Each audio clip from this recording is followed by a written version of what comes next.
मदारिस bill मंजूर न होने पर नाराज JUI को मनाने के लिए वजीर आजम खुद मैदान में आ गए। मौलाना फजलुर रहमान को टेलीफोन करके तहफ़्फ़ुज़ात दूर करने की यकीन दहानी करा दी।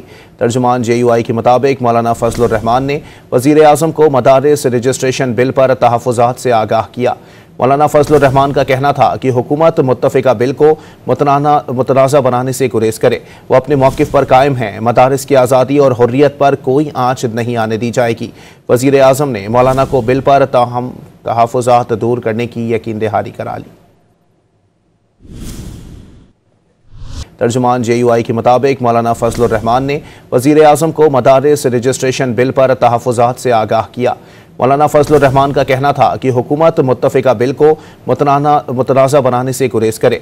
वो अपने मौक़िफ़ पर कायम हैं। मदारिस की आज़ादी और हुर्रियत पर कोई आँच नहीं आने दी जाएगी।